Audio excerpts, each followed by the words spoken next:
Paano mo kami natuntun sa lugar na ito? Kahit saan kayo magtago, mahahanap ko kayo. Umalis ka na bago pa dumating si Buboy. Binabalaan kita, Nati. Huwag mo na ulit ilalayo si Buboy. Huwag mo na kaming guluhin pa.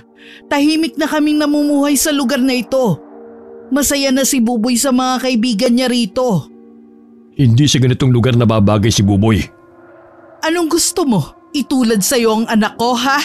Hindi ako papayag. Anak mo? Talagang inari mo na siyang sayo? Oo, ako ang nagpalaki sa kanya. Kinalimutan ko ang sarili kong kaligayahan para sa kanya, kaya anak ko siya. Hindi mo maitatago habang buhay ang katotohanan sa kanya. Kung hindi mo siya ipapaubaya sa akin, baka hindi mo rin siya makontrol balang araw. Baka ikapahamak mo pa ang pagkupkup sa kanya. Hindi ko magagawang sakta ng anak ko. Malaki ang tiwala ko sa kanya. Marami nang nasira dahil sa tiwala na yan. Kung wala ka nang kailangan pa, umalis ka na. Inuulit ko, huwag mo nang subuking ilayo si Buboy. Malayo pa ay natanaw na ni Buboy ang ina na may kausap na lalaki. Pakiwari pa niya, mainit ang pagtatalo ng dalawa. Nakita pa niyang pinagtulakan ng ina ang lalaki paalis. Nang makalapit sa tabi ng kanilang bahay, ibinaba na muna ni Buboy ang pasang mga kahoy. Dahil sa pagbagsak doon sa lupa, gulat na napalingon sa kanya ang ina. Sino pong lalaking yun? Bakit parang natalo po kayo kanina? Nakita mo ba siya? Natanaw ko lang po kayo. May sinabi bang masama yung taong yun? Napansin ko po kasi parang galit kayo eh. Akala mo lang yon. Nagtatanong lang siya ng direksyon. Tara na sa loob. Maghahain na ako ng pananghalian natin. Nay? Pwede po ba akong pumunta sa kabilang baryo? Niyaya kasi ako ng mga kaibigan ko na mamiesta eh. Kailan ba? Bukas na po bago magtanghalian. Papayagan kita pero umuwi ka ng maaga, ha? Ayoko magpapaabot ka ng gabi. Masyadong delikado ang panahon ngayon. Yes! Opo, Nay. Usapan naman po talaga ng tropa namin na hindi magpapaabot ng gabi. May napapabalita na naman po kasi na gumagalang aswang eh. Aswang baka mo? Kanino mo naman nabalitaan yan? Yun po kasing tiyuhin ni Boogie na nakatira sa kabilang baryo na biktima ng aswang yung asawa niyang buntis. Umaatake na naman pala sila. Ano po yun? Wala. Kalimutan mo na ang sinabi ko. Basta wag mong kalilimutan ang mga bilin ko, ha? Bawal kang kumain ng karne. Opo, Nay. Binata ka na, ayoko namang isipin mo na pinaghihigpitan kita. Mahal lang talaga kasi kita. Alam ko naman po yun eh. Mahal ko rin po kayo, Nay. O siya, kain na. Habang mainit pa ang sabaw ng tinola. Hindi na inungkat muli ni Buboy ang tungkol sa lalaking nakita niyang kausap ng ina. Pero daman niya na merong itinatago ang ina sa kanya. Yun ang naisana niyang tuklasin. Mula pagkabata, palipat-lipat na silang mag-ina ng tirahan. Tila ba meron silang tinatakasan na kung anuman o sino man. Kaya naman lumaki si Buboy na walang permanenteng mga kaibigan. Mahigit 1 taon pa lamang sila sa lugar na yon at nagkaroon na siya ng mga tunay na kaibigan na sila Boogie, Par at Berdy. Mga palayaw nila iyon. Hinihiling niya na sana ay magtagal na sila roon. Maliban kasi sa mga kaibigan, mababait din ang mga taga roon. Unang araw pa lamang nila sa lugar, marami na ang nakipagkilala at nakipagkaibigan sa kanilang mag-ina. Marami din ang nag-alok ng tulong sa kanila. Katulad na lamang ng tulong sa materyales sa pagpapagawa nila noon ng bahay. Ang nilipatan kasi nila doon ay sira-sira at pinagtagpi-tagpi na kubo. Hindi katulad sa mga inalisa nila. Pinangingilagan sila at iniiwasan na mag-ina. Animoy may nakakahawa silang sakit. Ilabukasan nga, maaga pa lamang ay gayak na si Buboy.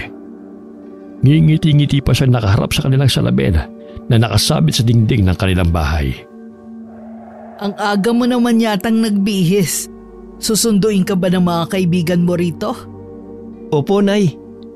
Yung billing ko sa'yo ha, huwag mong kakalimutan. Opo, Nay. Sinabi ko naman po yun sa mga kaibigan ko. Naiintindihan naman po nila. Ganon din po kasi ang bilin sa kanila ng mga magulang nila eh. Wag nga daw po kami magpapaabot ng gabi. Natutuwa ako at nakahanap ka ng mabubuting kaibigan dito. Sana po, Nay eh. Huwag na po tayong aalis dito. Pagod na po kasi ako sa walang katapusan nating pag-alis eh. Daig pa natin ang mga pugante na may tinatakasan. Depende kasi, Buboy. Ayokong mangako na dito na tayo titira habang buhay. Depende po ba saan? Meron po ba kayong hindi sinasabi sa akin? Wala, anak. Nay, huwag niyo po sanang iwasan ang mga tanong ko. Katulad ng bata pa ako tuwing nagtatanong ako sa inyo. Nasa hustong gulang na po ako para malaman kung may tinatago ba kayo sa akin. Ay, wala akong tinatago sa'yo, maniwala ka sana. Paano niyo po ipapaliwanag yung paglipat-lipat natin ng tirahan? Kaya ko yun ipaliwanag, pero sa ngayon wag mo muna akong kulitin. Sana po balang araw, masagot niyo po yung mga katanungan ko sa inyo. Oo, sa ngayon magsaya ka kasama ng mga kaibigan mo sa piyesta. Nandiyan na pala sila. Sige po, Nay! Nagmano pa si Buboy sa ina bago lumabas ng kanilang bahay. Nasundan naman ang tingin ni Aling Nati ang anak habang palayo kasama ang mga kaibigan nito. Habang nakatingin sa papalayong anak, hindi maiwasang mag-alala ng babae. May palagay siyang hindi na niya mapipigilan pa ang mga pag-uusisa ng binata sa kanya. Hindi tuloy niya malaman kung paano ang gagawin sa mga susunod na pagtatanong nito. Paulit-ulit ang tanong sa kanyang isip. Magagawa pa kaya niyang itago kay Buboy ang katotohanan sa pagkatao nito? Isang marahas na paghinga ang ginawa niya habang nakatanaw sa papalayong mga binata. Hapon na noon, naisipan ni Aling Nati na abangan sa labas ng kanilang bahay si Buboy. Ngunit nadatnan niyang naroon si Gaspar. Ano na naman ang ginagawa mo rito? Alam mo kung anong kailangan ko. Sinabi ko na sa'yo, bigyan mo pa ako ng palugit para masabi ko ang lahat kay Buboy. Marami kang oras para sabihin sa kanya noon. Bakit hindi mo ginawa? Hindi kasi ganun kadali yon. Hindi ko rin alam kung ano ang magiging reaksyon niya kapag nalaman niya ang totoo. Ano bang pinag-aalala mo? Wala. Babalik ako rito bukas. Siya nga pala, huwag mong tangkaing tumakas gaya ng ginagawa niyo. Hindi ko nagagawin yon. Mabuti naman. Parang nanghihina na napaatras si Aling Nati at napasandal na lamang sa sawaling dingding. Marahan din siyang napapikit. Parang munting daloy din sa batis na biglang nagbalik sa kanyang alaala ang nakaraan. Nagmulat lang siya ng mga mata nang marinig ang boses ni Buboy kasama ang mga kaibigan nito. Tumayo siya ng tuwid at saka ngumiti sa kanila. Binati naman siya ng mga kaibigan ng anak. Ilang sandali lamang, nagpaalam na rin sila. Hinatid lang daw nila si Buboy. Kumuway pa ang mga yun sa mag-ina bago umalis. Kumusta ang naging lakad nyo? Ang saya, Nay. Nakapanood pa kami ng parada bago umuwi. Saan naman kayo kumain? Doon po kami sa bahay ng mga kamag-anak ni Boogie. Meron pa nga po sa amin nag-alok na kumain sa kanila eh. Pero tumanggi na po kami. Hindi naman kasi namin kakilala. Mabuti naman natandaan mo yung mga bilin ko sa'yo. Mabuti na yung nag-iingat. Siya nga pala, Nay. Niyaya ko ng mga kaibigan ko na pumasok ng trabaho kina Mang Delphine. Kailangan pa daw kasi ng mga tao ngayon eh. Hindi mo naman kailangan magtrabaho. Sapat pa naman ang kinikita ko. Nay, gusto ko lang naman makatulong sa inyo eh. Tsaka hindi naman po ako lalayo eh. Ay, sige, papayagan na kita. Nasa hustong gulang ka naman na eh. Salamat po, Nay. Kahit pumayag si Aling Nati, naroon pa rin ang agam-agam sa kanya na baka mayroong makakilala sa binata. Naiipit siya sa sitwasyon na gusto niya maging normal ang buhay ng binata at sa sitwasyong maprotektahan ito. Isang linggo pagkatapos ng kanilang pag-uusap, Naging maayos naman ang trabaho ni Buboy sa farm ni Mang Delfin. Kitang-kita niya ang saya sa mukha ng binata. Hindi na rin niya ito pinaghihigpitan sa mga lakad nila ng mga kaibigan. Basta ang kondisyon niya, wag lamang magpapagabi. Mula rin noon, hindi na rin nagpakita sa kanya si Gaspar. Ngunit batid niyang nasa paligid lamang ang lalaki. Tahimik na nagmamasin sa kanilang mga kilos. Lingid kay Aling Nati, kasama ni Buboy ang lalaki sa farm. Salamat po Mang Gaspar sa pagliligtas niyo sa akin. Talagang natakot ako sa pagwawala ng baka kanina. Wala yun, iho. Hindi naman ako maaaring walang gawin sa ganung sitwasyon. Ay, Mang Gaspar, taga rito po ba kayo sa baryo namin? Ang totoo niyan, taga kabilang bayan ako. Palibasa kasi wala na akong pamilya kaya kung saan ako nakakarating. Ganun po ba? Mahilig po pala kayong maglakbay. Marami na po ba kayong narating na mga lugar? Oo naman. Ikaw ba? Ang totoo po niyan, marami na po akong narating na lugar. Mula po kasi pagkabata ko palipat-lipat na kami ng tirahan ni nanay. Pareho lang pala tayong marami ng narating. Bakit parang malungkot ka? Kasi po, ayoko naman ng palipat-lipat ng lugar Pakiramdam ko kasi para kami mga pugante na may tinatakasan. Hindi mo ba naitatanong sa iyong ina ang dahilan? Marami na pong beses ko yan tinanong sa kanya. Kaya lang po, ayaw naman niya sabihin talaga ang rason Siguro may malalim na dahilan ng iyong inay. Baka para yun sa kaligtasan mo. Kaya hindi niya magawang ipagtapat sa iyo. Kung sakali pong aalis na naman kami sa lugar na ito, hindi na po ako sasama. Dito ko na gusto manatili habang buhay, kasama ng mga kaibigan ko. Matamal lamang na napatitig si Gaspar sa binata. Bakas kasi rito ang tigas ng paninindigan sa silabi. Lihim na lamang siyang napangiti. Mukhang nakuha ng binata ang ugali ng ina nito. Noong malaman niyang pumasok sa farm ni Mang Delfin ang binata, naisipan din niyang pumasok doon para mapalapit dito. Hindi nga siya nagkamali. Agad na napalagay ang loob nito sa kanya sa unang araw pa lamang ng kanilang pagkikita. Oh, bakit ganyan ka tumingin sa akin? May gusto ko bang sabihin?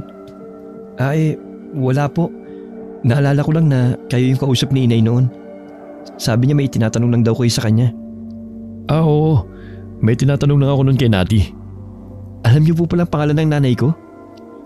May nakapagsabi lang sa akin na isa sa mga katrabaho natin. Nung araw na nagtanong ako sa nanay mo, yun din ang araw na dumating ako rito. Pagpasensahan niyo na po ang inay. Pasungit po talaga yun sa mga hindi niya kilala. Napansin ko po kasi noon na parang galit na galit siya sa inyo. Naku, wala yun. Naiintindihan ko naman ng nanay mo O paano? Tapos na ang pahinga natin. Tayo nang bumalik sa trabaho. Ngumiti pa si Buboy. Si Gaspar naman, inakbayan pa ang binata at sabay na silang naglakad para bumalik sa trabaho. Maraming nakakapansin ng pagiging malapit ng dalawa. Malimit sila magkasama sa trabaho, sa tanghalian at maging sa pag-uwi. Inakala ng mga taga roon na sadyang pala kaibigan lang si Gaspar.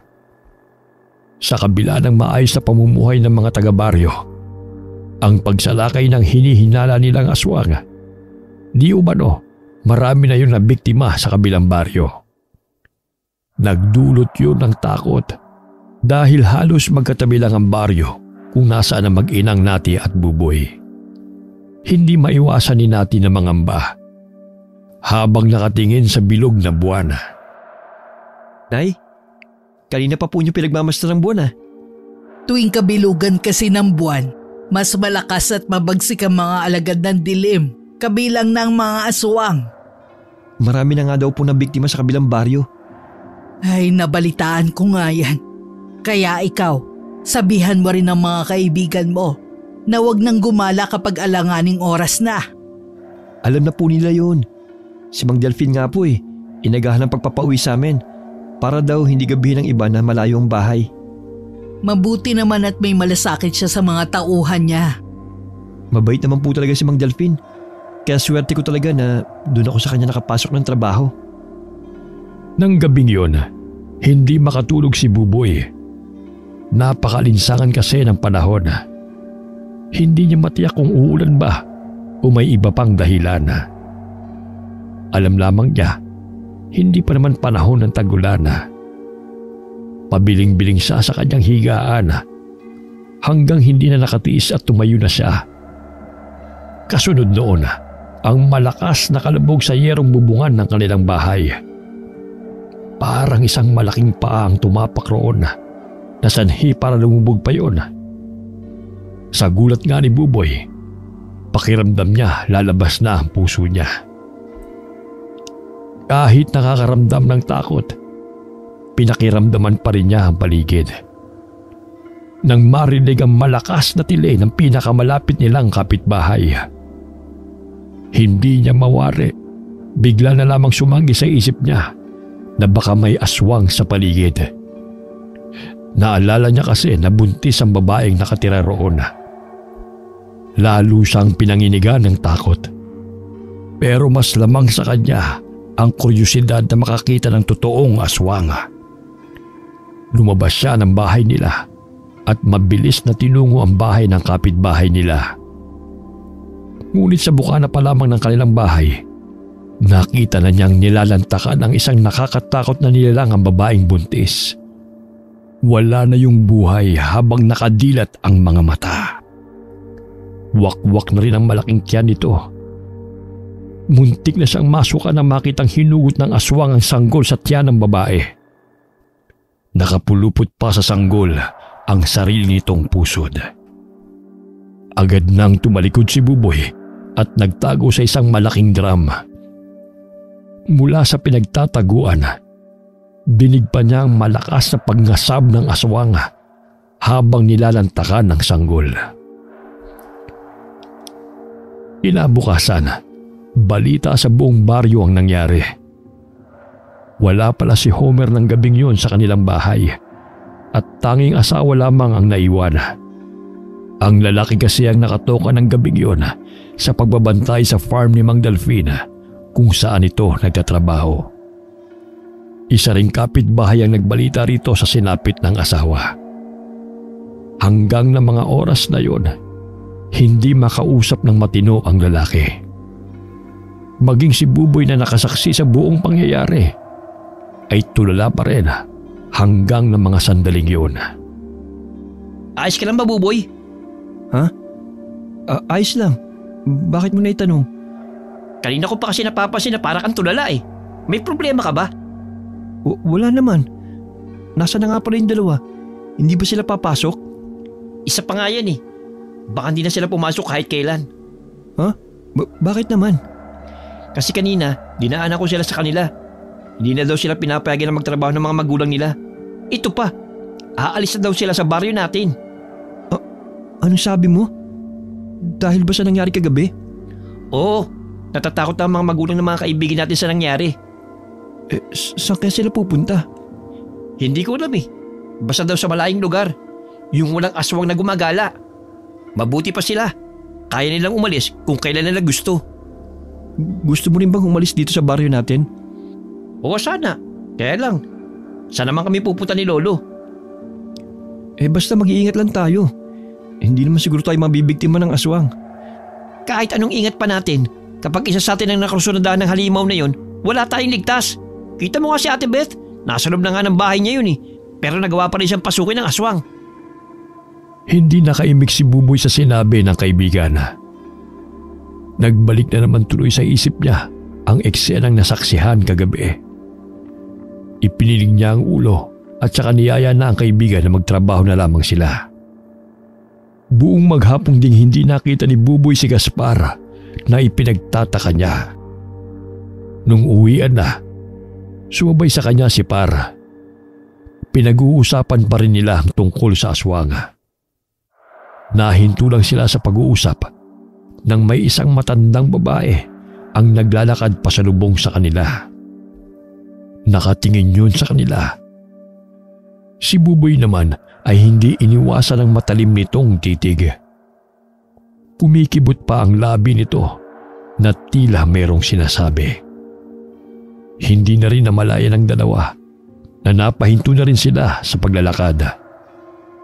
hanggang makalampas sa matandang babae ay nakasunod sila ng tingin dito. Sino kaya yung matandang babae na yun? Ngayon ko lang siya nakita eh. Iba ang kutob ko sa kanya. Mabuti pang bilisan na nating umuwi. Teka lang, sa gubat siya patungo?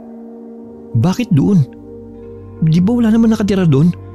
Dahil pinamamahay ng mababangis na hayop? Oo nga no. Hindi kaya... Huwag ka muna magbitiw ng salita. Mahirap magbinta ng walang ebidensya. Ililihim ba natin ang bagay na ito? Oo. Lihim ka na rin magtanong tungkol sa matandang babae na yun.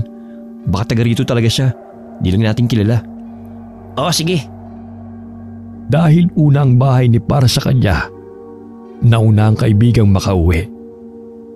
Siya naman ay nagmamadali na sa pag-uwi.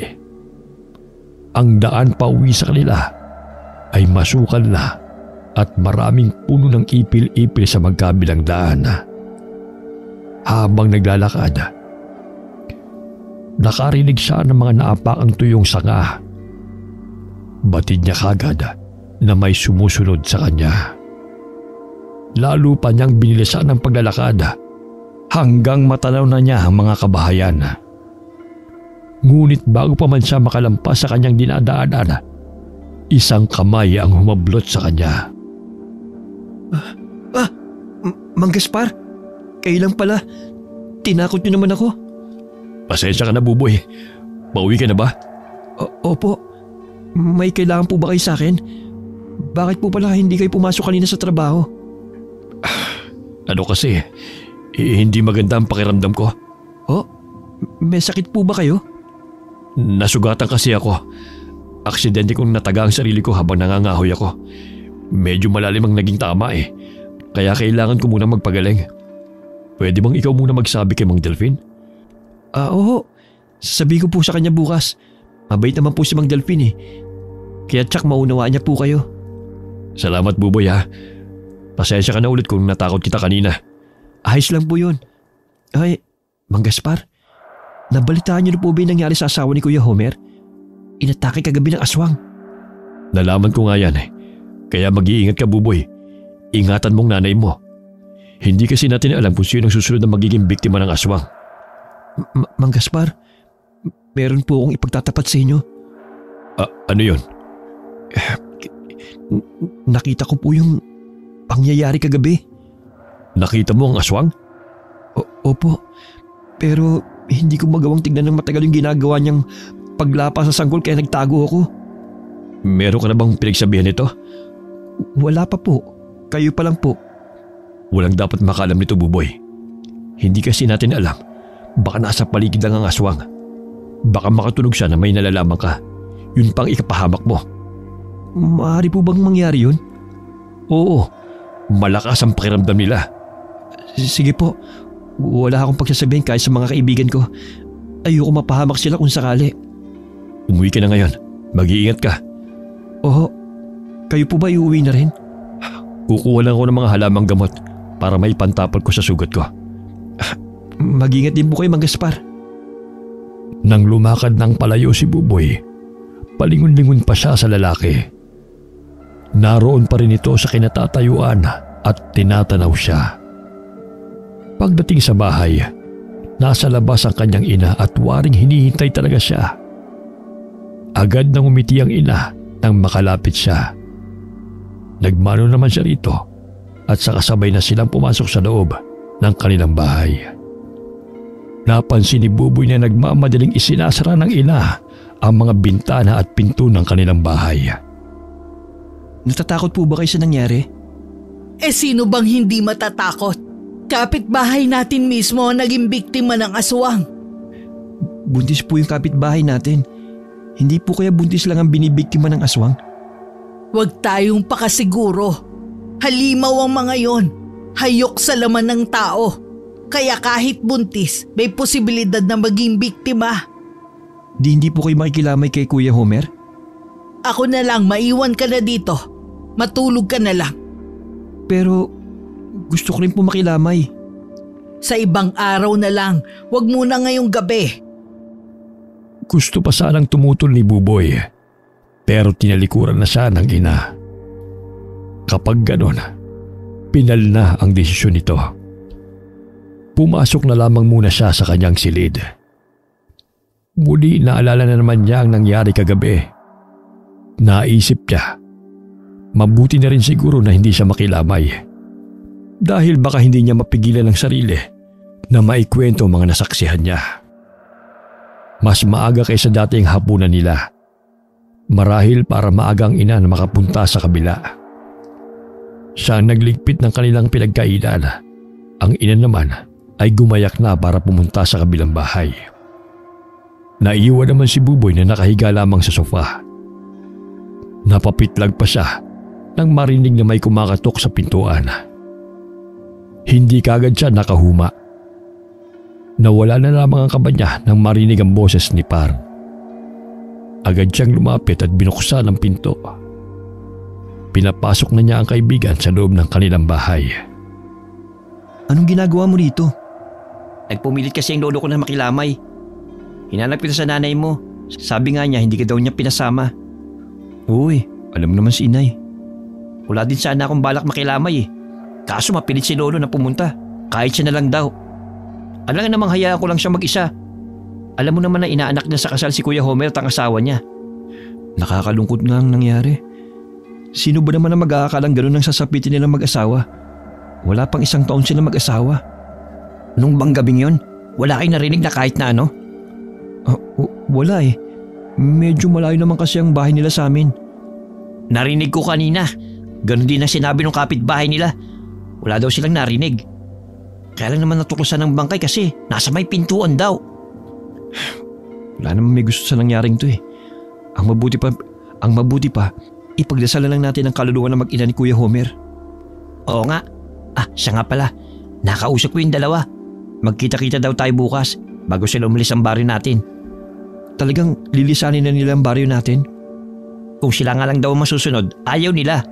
Pero mga magulang daw nila nagdesisyon eh. Hindi maiwasan na malungkot ni Buboy.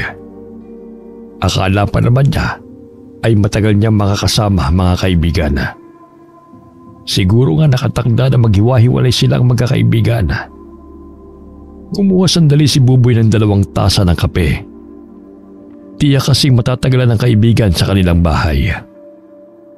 Habang nagkukwentuhan nga, nakarinig sila ng komosyon sa di kalayuan. Nagkatinginan pa silang magkaibigan bago sabay na tumayo at lumabas ng bahay. Nagtungo sila sa lamayan at doon nga nila nakita ang isang napakalaking halimaw na kahalintulad ng isang malaking aso. Mas mahaba nga lang ang uso at nakalabas ang 2 pangil nito. Namumula rin ang mga mata nito at matatalas ang kuko sa paa. Umuungol yun habang hinahabol ang mga tao na dumalo sa lamayan. Namataan nila si Homer na hindi umaalis sa tabi ng kabaong ng asawa nito. Dahan-dahang lumapit ang aswang sa nahihintakutang lalaki. Dumampot si Buboy ng malaking bato at saka ipinukol sa aswang. Tinamaan yun sa ulo at lumingon yun sa kanila. Hanapin mo lolo mo! Ilayo mo rito! Pero paano ka? Huwag mo na akong intindihin! Sige na! Alanganin pa rin iniwan ni parang kaibigan. Pero itinulak na siya nito habang palapit ang aswang. Nang makuha ang buong atensyon ng aswang, muling dumampot ng bato si Buboy at saka yun ipinukul muli rito.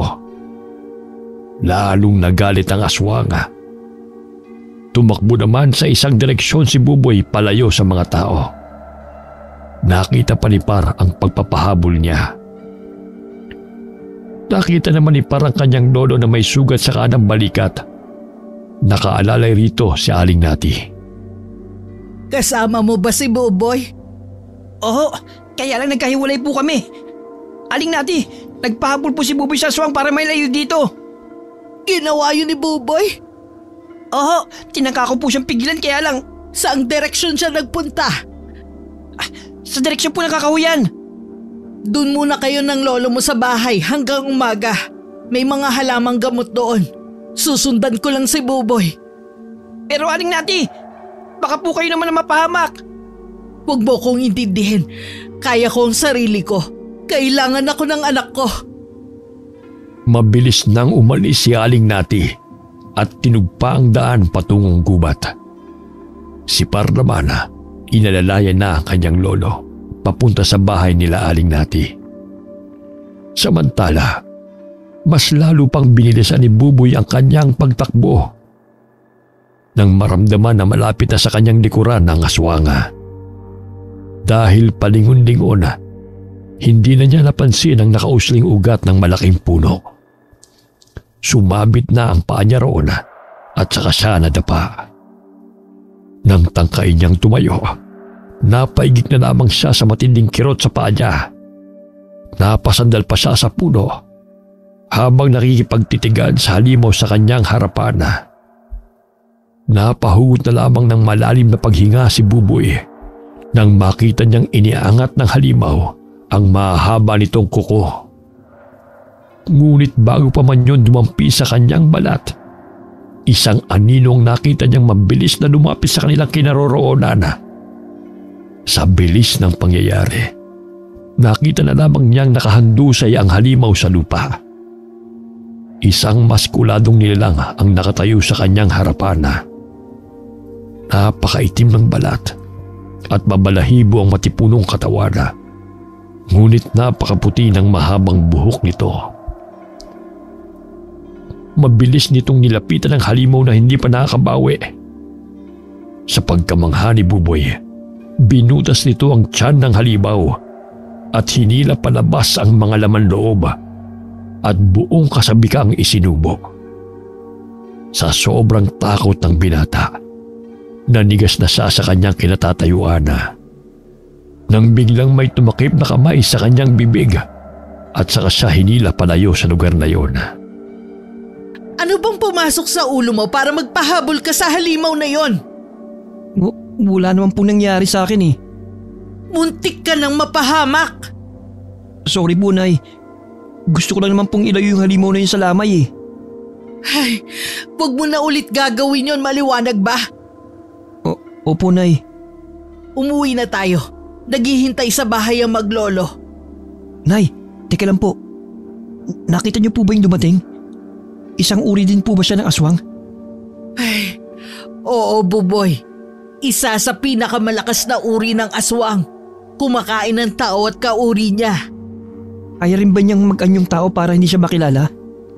Oo, lahat ng uri ng aswang kaya mag-anyong tao para makisalamuha sa mga katulad natin. Bakit kaya niya ako tinulungan? Hindi ko alam. Ang mabuti pa, kalimutan mo na ang nangyari. Ayokong babanggitin mo ulit ang nakita mo sa gubat. Pero Nay… Huwag nang matigas ang ulo, Buboy. Walang nagawa si Buboy nang nauna nang maglakad ang ina.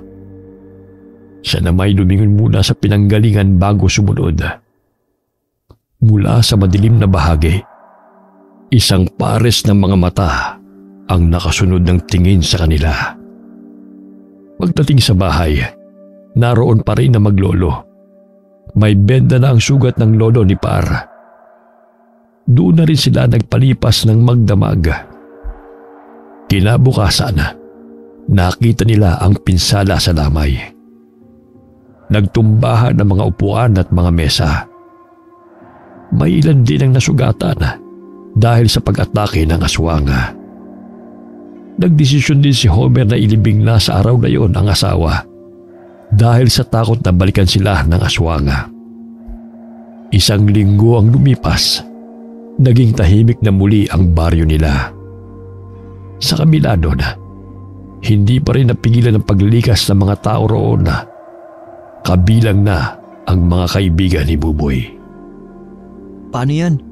Tayo na lang naiwan dito sa baryo natin. Hay, sa totoo lang, kung may iba lang kami mapupunta ni Lolo, ilalayo ko rin siya rito. Natatakot kasi ako na maulit ang pag-atake ng aswang na yun eh. Sa tingin ko hindi na yung magpapakita sa baryo natin. Paano ka naman nakakatiyak? Oo nga pala, hindi mo pa ikinukwento yung nangyari nung gabing nagpahabol ka. Ano ba nangyari? Muntik na akong malapa. Akala ko nga katapusan ko na eh. Nung biglang may dumating, iniligtas niya ang buhay ko. Talaga? Sino naman yung dumating? Isa rin siyang uri ng aswang. Pinatay niya yung aswang na umatake sa lamay. Kaya nasisiguro ko na hindi na siya babalik pa. Naisip ko lang, hindi kaya mas delikado yung aswang na tumulong sa'yo? Kasi sa pagkakaalam ko, walang mabuting aswang eh. Lahat sila masama at hayok sa laman ng tao. Kung masama siya, bakit hanggang ngayon hindi pa rin siya umatake sa baryo natin? Aba, ewan ko. Hindi ko masasagot yan. Manalig na lang tayo na sana tama ako. Ayokong meron akong mababalitaan na meron na namang bagong biktima dito sa baryo natin. Mula ng gabing makita ni Buboy ang maskuladong nilalang na yun, hindi na siya mawaglit sa isipan ng binata. Ayaw man niyang aminin, parang nais niya muli itong makita. Isang damdamin na hindi maipaliwanag ni Buboy. Isang araw nang pumasok si Buboy sa farm ni Mang Delfin, hindi pumasok ng araw na yun ang kaibigang si Par. Nakasabay naman niya sa pananghalian si Gaspar. Kumusta ka na? Ayos lang po, Mang Gaspar. Balita ko, inilipat kayo ni Mang Delfin ang gawain dito sa farm. Oo. Hindi pa kasi kayang pumasok ni Homer eh. Kaya sa akin muna ipinasa ang trabaho niya. Ay, kawawa nga po si Kuya Homer eh. Mula nang mamatay ang asawa, ibinaling na lang ang atensyon sa alak. Kaya baka po hindi na siya bumalik sa trabaho. Malay naman natin, malampasan niya ang pagsubok na dinadaanan niya. Sana nga po. Lingid sa dalawa. Mula sa malayo ay nakatingin sa kanila si Aling Nati. Hindi makapaniwala ang babae na sa farm din na yon nagtatrabaho si Gaspar. Sumagi sa isip niya, baka sinadya yun ng lalaki para mapalapit sa anak. Napakuyom na lamang siya ng kamao at saka tumalikod para umalis. Pagka-uwi ng bahay ng anak nung hapon, agad niya itong ginausap. Hindi ka na babalik sa farm ni Mang Delfin. Hindi ka na magtatrabaho doon. Oh? Bakit naman po? Dahil sa paglilihim mo sa akin. Hindi ko po kayo maintindihan, Nay. Bakit hindi mo sinabi sa akin na doon din nagtatrabaho si Gaspar? Hindi ko naman po alam na doon din siya nagtatrabaho eh. Doon lang po kami nagkita at nagkakilala. Sino po ba siya? Sabi niyo dati, nagtatanong lang siya sa inyo noon. Bakit tila sa inaakto niyo, matagal niyo na siyang kilala? Layuan mo ang lalaking yun, Buboy. Bakit nga po? Basta! Kung ganun ayoko po. Hindi rin ako aalis sa trabaho ko. Buboy, kailan ka pa natutong sumagot ng ganyan? Sawang-sawa na po ako sa pagmamando niyo sa akin kung anong dapat kong gawin. Ayaw niyo naman magpaliwanag para mas maintindihan ko kayo. Ginagawa ko ang lahat ng yun para protektahan ka. Ha? Protektahan kanino? Para saan? Bakit ayaw niyo sabihin sa akin yung nililihim niyo? Buboy, makinig ka na lang sa akin. Ayoko po. Hanggat hindi niyo sinasabi sa akin kung ano ba talagang tinatago niyo, hindi ako susunod sa sinasabi niyo. Nagtagisan pa ng titigan ng mag-ina. Sa huli, si Aling Nati ang umiwas ng tingin at saka pumasok ng kanyang silid. Si Buboy naman, napapahagod na lamang sa batok. Masakit para sa kanya na sagutin ang ganoon ng kanyang ina. Pero kung hindi siya magmamatigas, hindi niya malalaman ang itinatago nito sa kanya. Kinabukasan, maagang umalis si Buboy. Dahil gusto niyang makausap si Mang Gaspar. Kung hindi aamin sa kanya ang ina, ang lalaki ang paaminin niya. Ngunit habang papunta sa farm ni Mang Delfin, nakasalubong niya ang matandang babae na nakasalubong nila noon ni Par. Kahit kinakabahan, tuloy-tuloy lang siya sa kanyang paglalakad hanggang lumampas siya rito.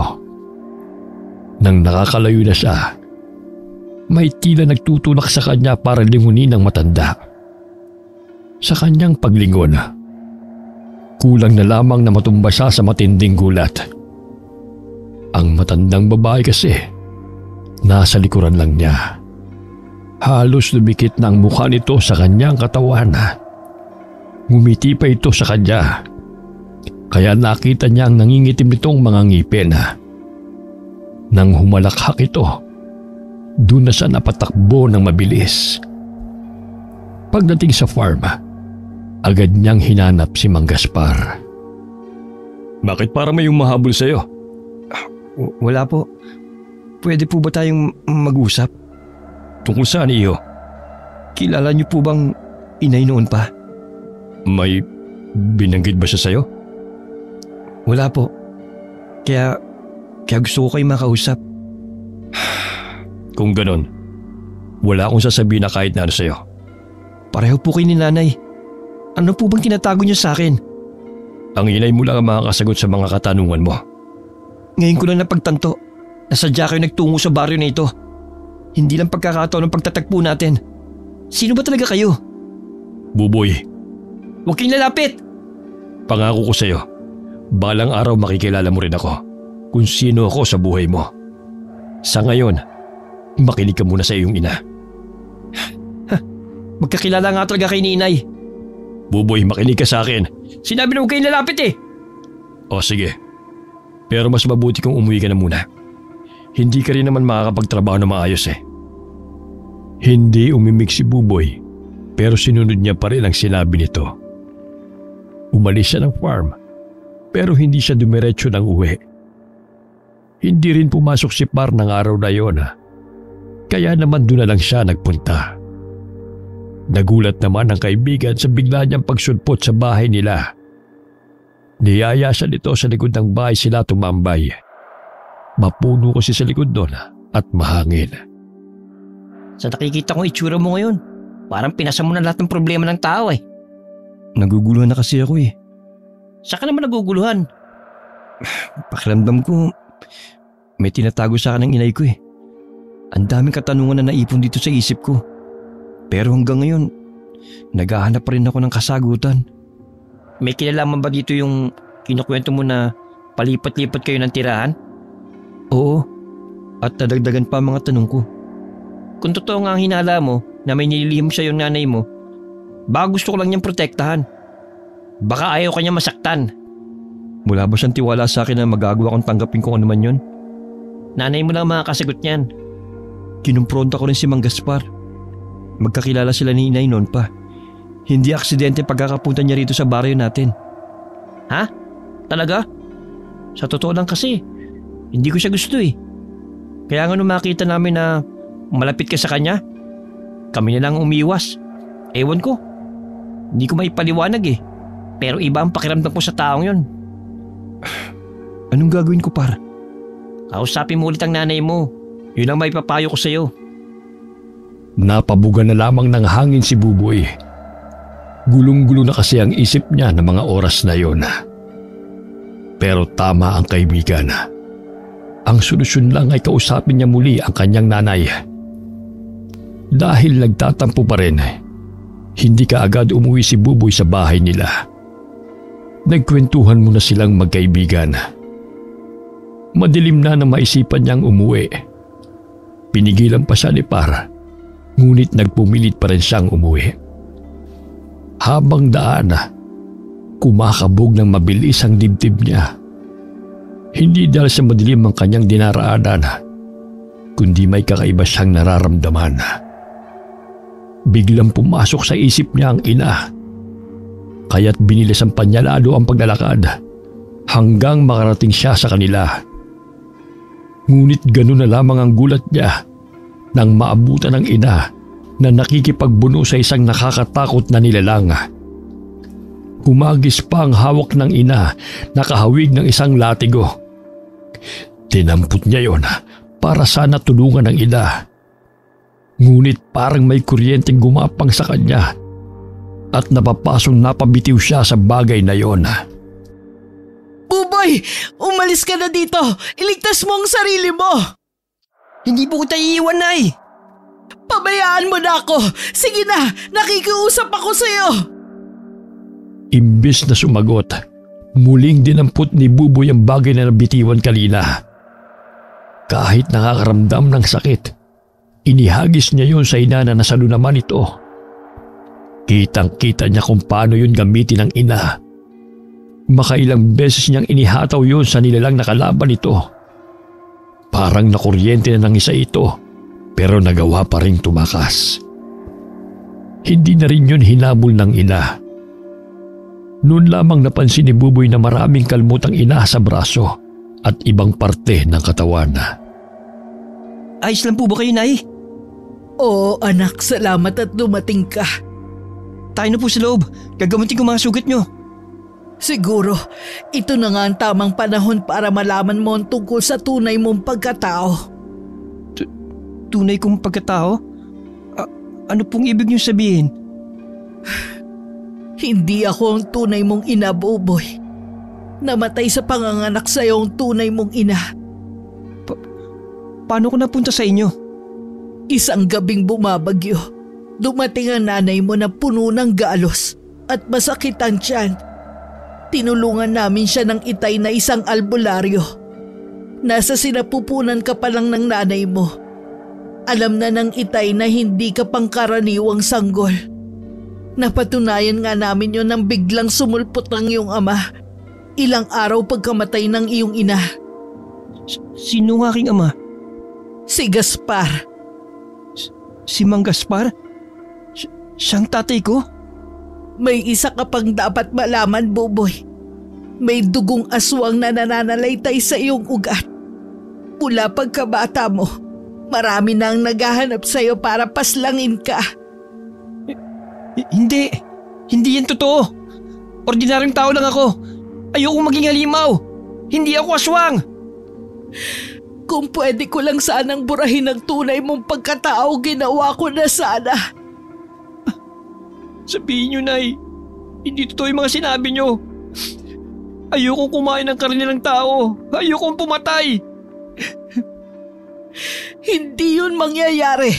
May paraan para maiwasan mong kumain ng laman ng tao. Paano? Basta gagawa tayo ng paraan. Hahanap tayo ng solusyon. Alam ko, hanggat hindi na isasalin sa iyo ang itim na perlas, hindi ka magiging ganap na aswang. Patuloy lang sa pag-iyak si Buboy habang nagpapaliwanag si Aling Nati. Hindi niya matanggap na yun pala ang inililihim ng ina. Ngayon nauunawaan na niya kung bakit puro gulay lamang ang niluluto nito para sa kanya. Mahigpit itong bili na huwag siyang kakain ng karne na sinunod naman niya mula pagkabata. Ilang araw na nagkulong si Buboy sa kanilang bahay. Hindi na rin siya bumalik sa farm kung saan siya nagtatrabaho. Hindi rin siya kasi handang harapin si Mang Gaspar. Nang araw na yon, nagpaalam ang kanyang ina na aalis. Kaya naiwan siyang nagmumukmok sa kanilang bahay. Umalis lamang siya sa kanyang kinauupuan nang marinig ang pagtawag ni Par sa kanya. Hinarap niya ang kaibigan. Kumusta ka na? May sakit ka ba? Ba't ang tagal mo hindi nagpapakita? Wala naman. Marami lang akong ginagawa ngayon. Kailan ka papasok sa farm? Hinahanap ka kasi ni Mang Delphine eh. Hindi ka raw kasi nagpaalam na hindi ka papasok. Pakisabi, wala na akong balak pumasok sa trabaho. Ha? Bakit? Basta, yun ang sabihin mo kay Mang Delphine. Ang labo naman nun. Anong malabo ron? Sasabihin mo lang naman na wala na akong balak magtrabaho doon. Ibig kong sabihin, anong dahilan mo? May kinalaman ba rito yung sinasabi mong nililihim sa'yo ng nanay mo? Wala. Kalimutan mo na yung mga sinabi ko sa'yo noon. Magkaibigan tayo. Kung ano man yung gumugulo sa'yo, pwede mo namang sabihin sa akin eh. Wala na nga yung dalawa eh. Tayo na lang ang magkaibigan dito. Huwag mo naman akong baliwalain. Ayoko lang na madamay ka. Dahil higit pa sa kaibigan ang turing ko sa'yo. Kapatid ka na para sa akin. May kinalaman nga siguro sa inililihim ng nanay mo kung bakit ka nagkakaganyan. Basta tandaan mo, magkaibigan tayo. Maaasahan mo ko kahit ano man ang mangyari. Pasensya ka na ha. Kailangan din kitang iwasan. Para sa'yo din ang gagawin ko. Sige, kung yan ang desisyon mo eh, irerespeto ko. Basta, laging bukas ang bahay ko kapag gusto mo na makakausap. Tumangulang si Buboy sa kaibigan. Nang humakbang pali si Para, Nakaramdam ng bigat sa dibdib ang binata. Masakit sa kanya na iwasan ang kaibigan, pero iniisip lamang niya ang kapakanan nito. Ayaw niyang dumating ang panahon na dahil sa kanya ay mapapahamak ito. Nang mawala na sa paningin niya si Par, saka lamang siya pumasok sa loob ng kanilang bahay. Gabi na rin nang dumating si Aling Nati. Nakapagluto na siya noon ng hapunan nila. Saan po kayo galing? Nakipagkita ko kay Gaspar. Para saan ang pakikipagkita niyo sa kanya? Akala ko po galit kayo sa taong yun. Kaya lang naman ako nagagalit sa kanya dahil gusto kanyang kunin sa akin. Natatakot ako na baka ipagtapat niya sa iyo ang katotohanan sa pagkatao mo. Kahit ano po mangyari, hindi ko kayo iiwan. Ngayon alam mo na ang totoo. Nasa iyo na ang desisyon kung anong gagawin mo. Sabi niyo, maaari pa rin ako makapamuhay ng normal, katulad ng ibang ordinaryong tao. Gusto ko po ng ganung buhay na kasama kayo. Natutuwa ko marinig yan sa iyo, Buboy. Pero kailangan nating alamin kung paano mo makokontrol ang pagiging aswang mo. Nakokontrol ko naman po. Wala naman po akong nararamdaman na kahit anong kakaiba. Dahil hindi ka paganap na aswang, pero oras na may salin na sa iyo ang itim na perlas, doon palang magsisimula ang pagiging mabagsik mong aswang. Anong uri po ang aswang, inay? Isa kang gabunan katulad ng ama mo. Ang nakita mong maskuladong nilalang ng gabing yon, siya si Gaspar. Ang nilalang na kumain ng kauri niya? Oo, kaya nilang kumain ng laman ng tao at kauri nila. Isa sa pinakakinatatakutan na lahi ang iyong pinagmulan. Sana naging katulad na lang ako ni Par, na isang ordinaryong tao. Sa isang iglap, nagbagong lahat. Tandaan mo, mahal na mahal kita, anak. Ako din po, Nay. Ikaw lang ang kikilalanin ko bilang ina. Wala nang iba. Mahigpit na niyakap ni Buboy ang ina. Nang mga sandaling yun, nakaramdam ng pangambang binata na baka isang araw, bigla siyang magbago at hindi makilala ang ina at masaktan niya ito. Nang mga sumunod na araw, mas lalong naging malapit sa isa't isa ang mag-ina. Sinusulit nila ang bawat araw na magkasama sila. Batid kasi nila sa kaibuturan ng kanilang mga puso. Baka dumating ang araw na kailangan nilang magkalayo para sa ikabubuti nila pareho. Kinausap din ni Buboy si Aling Nati sa biglang pumasok sa kanyang isipan. Ano kaya kung magpakalayo-layo na lang tayo, Nay? Gaya ng ginagawa natin dati. Noon gusto ko rin yan. Pero hindi habang buhay makakapagtago tayo. At isa pa, nangako ako kay Gaspar na hindi na kita ilalayo pa. Alam ko po na desperado na ako sa naisip ko. Wala na kasi akong ibang maisip na solusyon eh. Wala nang dahilan para lumayo. Alam mo na ang lahat.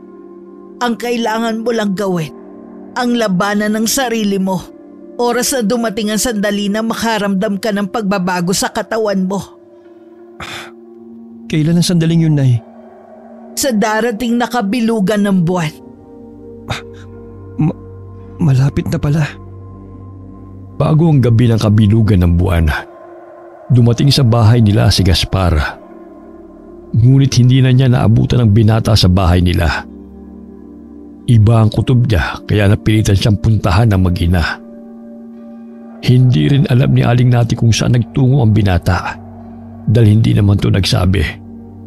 Basta ang sinabi lamang nito bago umalis ay babalik din kaagad. Kailangan ko siyang hanapin bago ang kabilugan ng buwan. Sabihin mo nga, may plano ka bang isaling kay Buboy ang itim na perlas na nasa iyo? Matagal nang nasa kanya bilang anak ko. Mula nang isilang siya, nasa kanya na ang perlas na itim. Kung ganun pala baliwala ang lahat ng ginawa kong pagtakas sa kanya. Buong akala ko kasi, yun ang akala ni Melinda, ang tunay na ina ni Buboy. Si Melinda, hindi man lang niya hinayaan na makasama ko sila ng anak namin. Nagawa pa niyang tumakas. Hindi mo siya masisisi. Sino ba naman ang gustong makasama ang isang katulad mo? Kung naging tapat ka lang sana sa umpisa pa, hindi na sana aabot sa ganito. Matagal ko nang pinagsisiyan ang ginawa ko. Labis lang ako nagmahal nun kay Melinda. Kaya nagawa ko maglihim sa kanya. Hindi ko akalain na siya mismong makakasaksi ng pagbabagong anyo ko ng gabing yon. Tapos na yon. Ang mabuti pa hanapin na lang natin si Buboy bago pa siya makapaminsala. Dito ka lamang.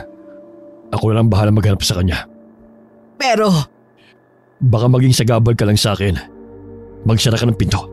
Hindi magandang nalalanghap ko sa hangin. anong ibig mong sabihin? Hindi ko rin alam.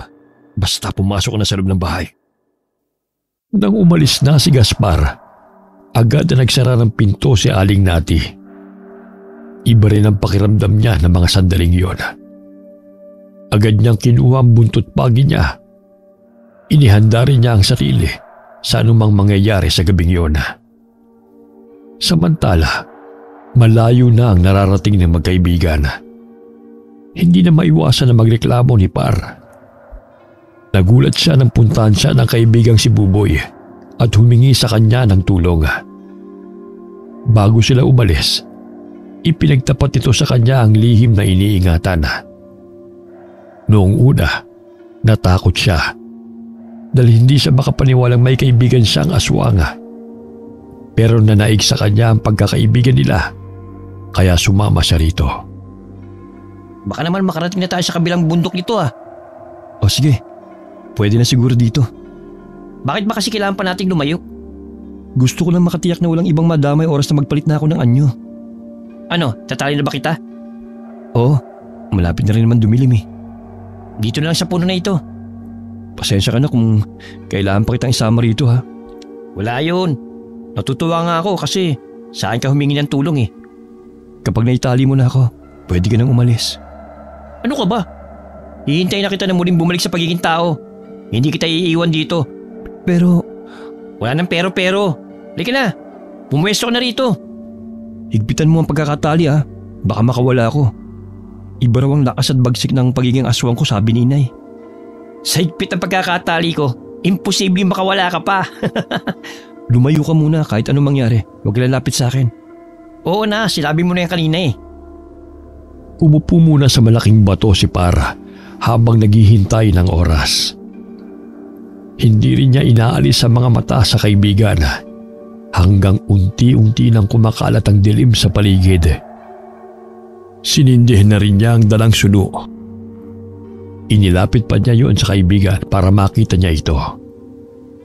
Habang pinagmamasdan si Buboy, unang napansin niya rito ay ang pagbabago ng mga mata. Naging matingkad na kulay pula yun na parang maliit na bolang apoy sa dilim.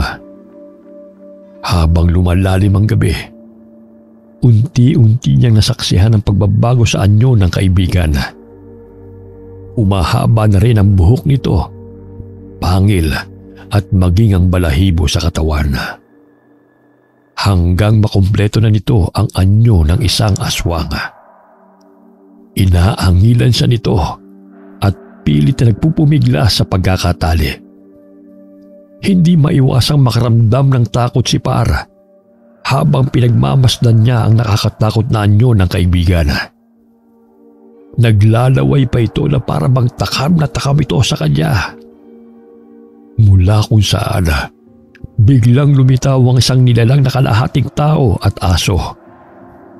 Sa gulat ni Para, napatago siya sa likod ng malaking bato na kanyang inuupuan kanina. Ngunit agad siyang nilapitan at hinawakan sa leeg. Nagpupumiglas naman si Par hanggang ihagis siya nito sa malayo. Tumama pa ang kanyang likod sa malaking puno. Muli siyang nilapitan at iniangat. Kahit wala ng lakas at iniinda ang sakit, pilit kumakawala ang binata. Bago magdilim ang kanyang paningin, nahagip pa niya ng tingin si Buboy na nakalasang pagkakatali rito. Nagising si Par na masakit ang buong katawan. Bahagya pa siyang napapitlag nang makitang titig na titig sa kanya si Buboy. Ano nangyari? Patay na ba ako? Buhay na buhay ka pa. Siya ang wala ng buhay. Ikaw bang nakapatay sa aswang na yan? Oo, hulaan mo kung sino siya. Anong sinasabi mo dyan? Titigan mo mukha niya. Teka, si Mang Delphine ba ito? Siya nga, ibig sabihin, isa siyang aswang? Oo, naniniwala ako na meron pa sa mga kababaryo natin ang katulad niya. Ibig sabihin, noon pa tayo nakakasalamuhan ng mga aswang nang hindi natin namamalayan? Ganun na nga. Nakausap mo ba si Mang Delphine bago siya nalagutan ng hininga? Sinabi niyang noon pa na amoy na niya ang dugo ko. Ang hirap paniwalaan na isang aswang si Mang Delphine. Mabait kasi siya sa mga taga-baryo eh. Maaaring pakitang tao lamang ang ginagawa niya para hindi siya paghinalaan na aswang na bumibiktima ng mga tao. Muntik na nga niya ako mabiktima. Mabuti na lang nandiyan ka. Teka, ba't ka ba bumalik na sa dati mong anyo? Hindi ko rin alam.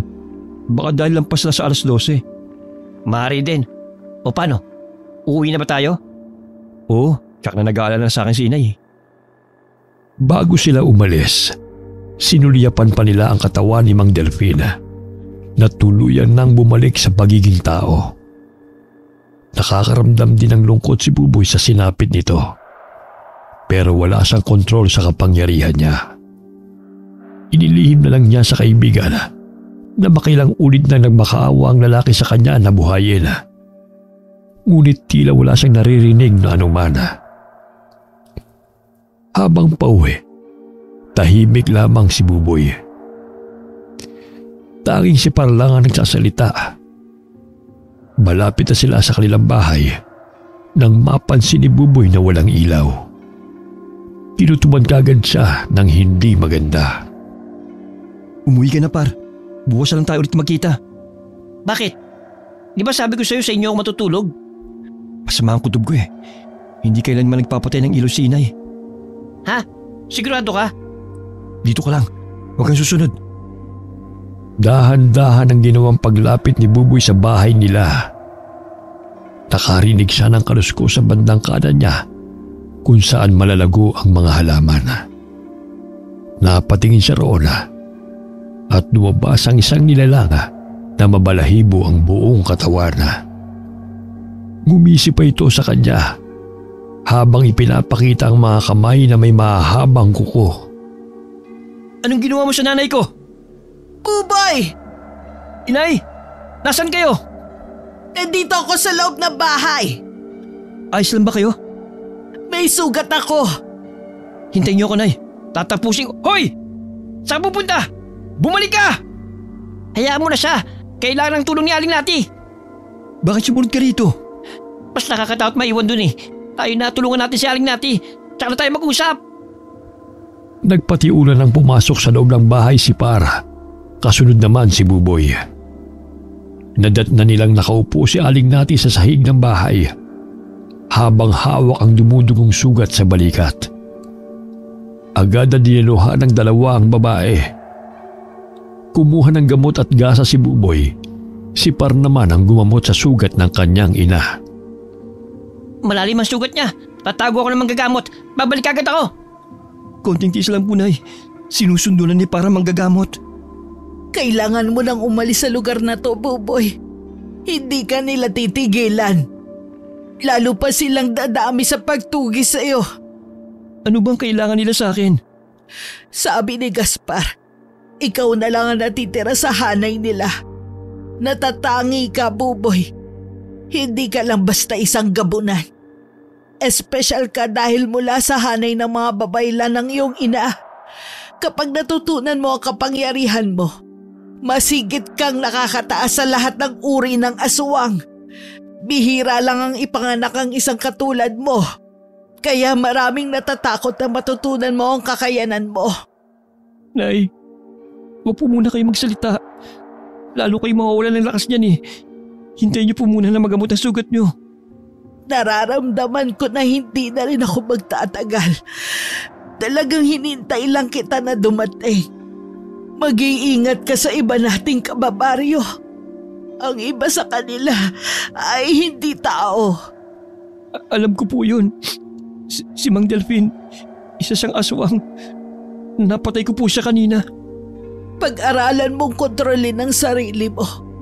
para walang madamay na inosenteng tao. Tandaan mo, mahal na mahal kita, anak. Ang pagdating mo ang pinakamagandang nangyari sa akin. Nay, ayoko. Huwag kayong mawawala. Hindi ko kaya. Pangako po, lagi na po ako susunod sa inyo. Nay, basta dito na po sa tabi ko. Gusto ko rin na makasama ka pa, Buboy. Pero wala nang oras. Kasalanan ko to kung di sana ako umalis. Nay! Nay! Wag po! Nay! Nay! Andito na manggagamot! Pasensya na kung natagalan ako. Buboy, si Aling Nati. Wala nang inay. Ha? Pero, andito na manggagamot. Bakit hindi niya? Aling Nati, bakit naman po? Bakit? Nang mga oras na yon, habang yakap ng mahigpit ang katawan ng ina, walang patid ang pagtangis ni Buboy. Paulit-ulit niyang sinisisi ang sarili sa pagkamatay nito. Kung hindi siguro siya umalis ng araw na yon, maaaring naprotektahan niya ang ina. Maging si Par ay hindi na rin napigilan ng pagluha. Dahil lumaking walang nakagistang ina, parang tunay na ina na rin ang turing niya sa babae. Ang manggagamot naman ay hindi na kinaya ang eksena, kaya lumabas na lamang ng bahay. Si Gaspar naman na nasa malapit lamang, hindi rin maiwasan na makaramdam ng lungkot sa nangyari sa babae. Hindi man sila naging malapit nito, utang pa rin niya dahil siya ang nagligtas sa anak na si Buboy. Nang gabing yun, tila nakikidalamhati ang panahon. Bigla kasi bumagsak ang malakas na ulan na sinabayan pa ng panakanakang pagkulog at pagkidlat. Kinabukasan din, inilibing ni Buboy ang ina. Wala pa ring tigil ang pagtulo ng luha niya habang nakatingin sa krus na kahoy. Naalala niya ang pag-aalaga ng ina mula nang siya'y bata pa. Buboy, tayo nang umuwi. Malapit ang dumilim. Ang Gaspar, wala nang inay. Bakit kailangan mo wala siya? Dahil hanggang doon na lang ang buhay niya. Wala na tayong magagawa pa. Pero hindi pa ako handa na mawala siya. Alam ko. Kaya sana hayaan mo akong mapalapit sa'yo. Anak, nandito pa ako. Hayaan mo maging ama ko para sa'yo. Itay. Gumuhit ang ngiti sa labi ni Gaspar nang marinig sa kauna-unahang pagkakataon na tawagin siya ng itay ng nag-iisang anak. Umakbang siya palapit sa binata. Kinabig niya ito at dinala sa dibdib. Nang araw na yon, nagkasundo ang mag-ama na lilisanin na ang baryo na yon. Humingi lang ng panahon ang binata para makapagbabang luksa sa pagkamatay ng ina. Kasalukuyan silang magkasama ni Para. Pinag-uusapan nila ang nakatakdang pag-alis nilang mag-ama. Talaga bang sasama ka na sa tunay mong ama? Oo, yun ang alam kong tamang desisyon eh. Una sina Boogie at Berdy. Ngayon, ikaw naman ang aalis. Ayokong umalis dito sa baryo na to. Wala lang talaga akong pagpipilian eh. Magkikita pa kaya tayo? Baka mamaya kasi galing ka ni Mang Gaspar sa ibang panig ng mundo eh. Ayokong mangako kung kailan. Pero natitiyak ko sa'yo na magkikita pa rin tayo. Aasahan ko yan ha. Kailan ang alis nyo? Pagkatapos ng babang nuksa ni inay. Gusto ko lang munang puntahan ang puntod ni inay para magpaalam. Par, may hihilingin sana ako sa'yo eh. Ano yun? Ikaw na sana ang bahala sa puntod ni inay. Yun lang pala eh. Huwag ka mag-alala. Lagi kong pupunta ng puntod ni Aling Nati para hindi naman siya malungkot kapag umalis ka na. Sa bahay nila, hindi makatulog si Buboy. Marami kasi nagsasalimbayan sa utak niya ng mga oras na yun. Siya lamang nasa bahay. Hanggang ng mga sandaling yun, wala pa rin siyang ideya kung saan naglalagi ang kanyang ama. Hindi rin naman niya pinagkaabalahan na alamin pa. Maraming gabi rin na umaatake ang pagkaaswag niya. Madalas siyang ipanlaban sa kanyang sikmura ay ang natitirang mga alaga nilang hayop. Kahit papano, nagagawa na rin niyang kontrolin ang kanyang sarili. Mula nang mamatay ang kanyang ina, hindi na rin siya matahimik. Sumisigaw ng katarungan ng puso't isipan niya. Ang gusto niya, maipaghiganti ang ina sa aswang na pumaslang rito bago ang araw ng babang luksa. Hanggang hilahin siya ng antok, nasa isip pa rin niya ang planong paghihiganti. Kinabukasan, dinalaw siya ng kanyang ama. Bakit hindi pa po kayo lumipat dito sa bahay namin? Alam ko sagrado ang bahay ng iyong ina. Ayoko lang masira ang alaala niya. Hindi naman po siguro mamasamay ng inay kung sakaling sasamahan niyo ako rito. Hayaan mo na. Kapag umalis na tayo rito, magkakasama naman tayo eh. Saan po ba tayo pupunta, Itay? Sa baryo kung nasaan ang mga kauri natin. Malayo po ba dito? Oo anak. Kaya nga pumayag ako sa gusto mo na bigyan ka ng panahon para manatili pa rito. Salamat po, Tay, sa pagiging maunawain niyo. Kapag magkasama na tayo, patutunayan ko sa iyo ang pagiging mabuti kong ama. Babawi ako sa iyo sa ilang taon na nagkahiwalay tayo. Gusto ko rin po kayong makasama. Bago dumilim, nagpaalam na rin ang kanyang ama. Naiwan muli siya sa kanilang bahay na puno ng pangungulila sa ina. Napasulyap siya sa labas ng bintana. Sa gabing yun, isasagawa niya ang plano. Naghanda lang siya at pagkatapos ay lumakad na. Pinuntahan niya sa gubat ang matandang pumaslang sa kanyang ina. Pagdating sa kubo nito, nakaramdam kaagad siya ng panganib sa paligid. Pinatalas niya ang pandama. Bigla siyang humarap sa pinanggalingan. Ilang hakbang mula sa kanyang kinatatayuan, naroon ang matandang babae. Sa mismong harapan niya, nagbago ang anyo nito. Hindi nga siya nagkamali na ang matandang ito ang nakita niya ng gabing yun. Sa matinding emosyon na nararamdaman niya, mabilis siyang nagbago ng anyo. Nagpambuno sila nito. Sa kabila ng katandaan, maliksi pa rin ang kilos nito. Baka ilang beses siya nitong napatumba. Pero sa huli, mas nanaig ang kanyang lakas. Nang mabuwal ang matanda sa kanyang harapan, umiyaw siya ng napakalakas na dinig sa buong baryo. Kinabukasan, maaga siyang pinuntahan ni Par. Ikaw ba yung humiyaw kagabi? Parang kulog sa gitna ng gabi. Ako nga. Sa wakas na ipaghiganti ko na rin ang inay. Ibig sabihin, napaslang mo na yung aswang na pumatay sa kanya? Oo. Yung matandang babae na nakatira sa gubat. Sinabi ko na nga be, iba talaga ang kutubo sa matandang yun eh. Tsaka, walang nakakakilala sa kanya sa buong baryo. Sa wakas magiging tahimik na rin ang baryo na ito. Oo nga. Kaya lang, nalalapit na rin ang pag-alis mo. Huwag ka nang malungkot. Magkikita pa rin naman tayo gaya ng sinabi ko sa iyo eh. Mag-iingat ka sa pupuntahan mo ha. Huwag mo kong kakalimutan ha. Nagyakapan pa ang magkaibigan. Yun na rin ang huling sandaling nagkausap silang dalawa.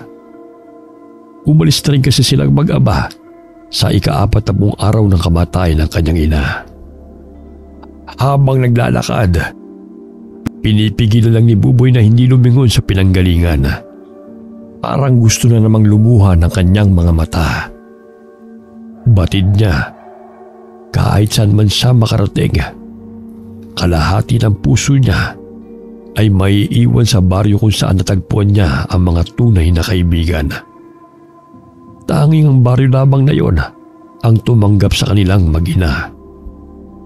Matapos ang napakahabang araw ng paglalakbay, Narating na rin ng mag-ama ang baryo kung saan tanging mga aswang lamang ang naninirahan. Pagpasok pa lamang sa tarangkahan, dama na kaagad ni Buboy ang pag-iiba ng simoy ng hangin. Malansa kasi ang buong paligid. Mapuno ang lugar na kanilang nilalakaran, pero ni isang ibon ay wala silang matanaw. Bawat taga roon na nakakasalubong nila ay yumuyukod sa kanyang ama bilang pagbibigay galang. Ako ang pinuno sa lugar na ito. Ang respetong ibinibigay nila sa akin, matatamasa mo rin balang araw. Gusto ko lang mamuhay ng simple. Ayokong titingalain ako ng kahit na sino. Hindi maaari. Dahil ikaw ang susunod sa akin na pinuno nila. Sa'yo isasalin ang pamumuno sa lugar na ito. Ano po? Ngayon pa lamang, nakikita ko na magiging magaling kang pinuno ng mga kauri natin. Hindi ko po pinangarap na maging pinuno ng kahit na ano. Bilang nag-iisa kong anak, tanging ikaw lamang ang karapat-dapat na sumunod sa akin. Hindi ko po alam kung magagampanan ko ang pagiging pinuno gaya nyo. Matagal pa naman bago ko isalin sa iyo ang pagiging pinuno. Marami ka pang kakaining laman loob bago ka makarating kung nasan ako ngayon. Pero ngayon nandito ka na, marami akong ituturo sa iyo. Ipinakilala kaagad siya ng kanyang ama sa nasasakupan nito. Mainit naman ang pagtanggap sa kanya.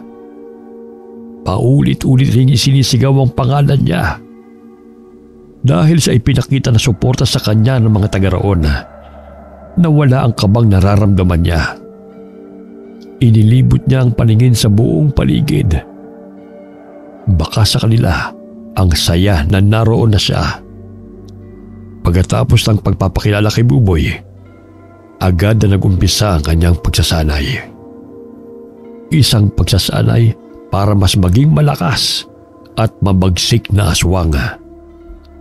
Sa pagtigil ni Buboy sa lugar na yun, napag-alaman niya na bihira lamang kumain ng laman ng tao ang mga taga-roon. Ang ilan pa nga sa kanila ay tuluyan ng hindi kumain ng karne ng tao. Ikaw ang magdidesisyon kung gusto mong kumain ng karne ng tao o hindi.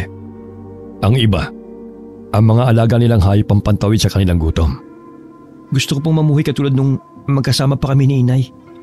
Walang problema, iho.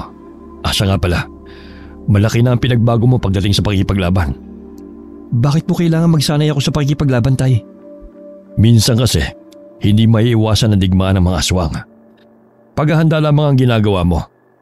Pero tahimik na namumuhay ang mga taga rito. Ilang dekada na rin mula nang may lumusob rito. Sana naman, hindi na dumating ang panahon na yon.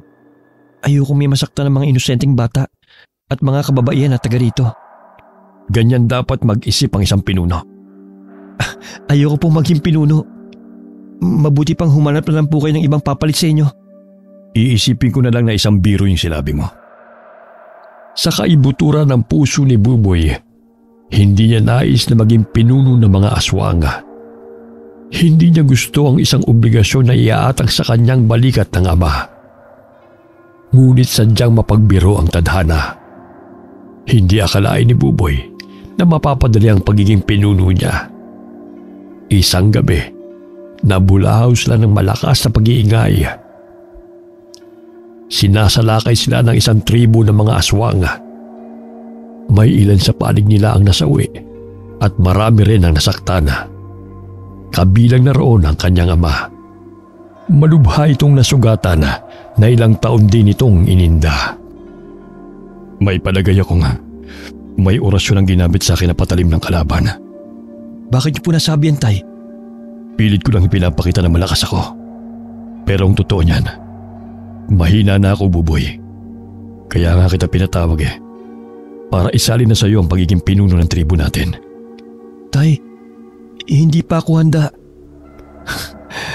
Alam ko na matagal ka ng handa. Natatakot ka lamang. Huwag kang mag-alala. Ang mga matatandang aswang sa tribo natin, aalalayan kanila. At kayo, anong gagawin niyo? Tahimik lamang ako magmamasid sa mga gagawin mo. May tiwala ako sa iyo, Buboy. Kung talagang hindi niyo po kaya, tatanggapin ko po ang pagiging pinuno. Nang gabing yun, Nagsaya ang buong tribo dahil sa bago nilang pinuno. Bagamat masaya na mainit ang naging pagtanggap sa kanya ng mga kauri, naroon naman ang bigat sa kanyang dibdib. Hinanap ni Buboy sa mga naroon ang kanyang ama. Natanaw niya ito na papalayo. Agad niyang hinabol ang ama. Saan po kayo pupunta? Hindi na ako kailangan dito. Kaya saan pa ba ako pupunta? Huwag niyong sabihin na lalayo na kayo. Higit pa sa pagpunta sa malayong gagawin ko, Buboy. Aalis ako ng panatag. Dahil nasa mabuti ka ng kalagayan at ganun din ang lugar na ito. Sasamahan ko na po kayo. Inakbayan siya ng ama habang mabagal silang naglalakad. Nakarating sila sa may ilog kung saan may talon. Kahit ilang beses nang nakita yon ni Buboy, hindi pa rin maiwasan na mamangha siya sa ganda nitong taglay. Lalo na ng gabing yun. Tila ba kumikislap ang tubig. Isa sa kaugalian ng tribo natin ay ang pag-alis ng dating pinuno. Dapat walang nakakaalam sa kanyang paglisan at hindi maaaring makita ni numan kung paano siya mamatay. Hindi po ako lumaki sa lugar na ito. Kaya ibang paniniwala ko. Sasamahan ko po kayo hanggang sa huli. Ang pagiging tao pa rin pala ang pinapairal mo. Ang panlabas ko lang po ang nagbago. Pero hindi ang nilalaman ng puso ko. Nasabi ko na ang lahat ng pagiging pinuno. Nasabi ko na rin ang mga dapat mong gawin. Tama. Samahan mo na lamang ako sa huling sandali ng buhay ko. Itay? Pagod na ako, Buboy. Gusto ko nang magpahinga. Salamat. Salamat na kasama kita hanggang sa huling sandali ng buhay ko. Dahil sa paninikip ng dibdib, hindi na nagawa pang magsalita ni Buboy. Niyakap na lamang niya ang ama habang nakatingin sa ilog. Ilang sandali rin silang nasa ganoong ayos hanggang maramdaman na lamang ni Buboy na wala ng buhay ang ama. Tahimik siyang umiyak sa pagkawala ng kanyang ama.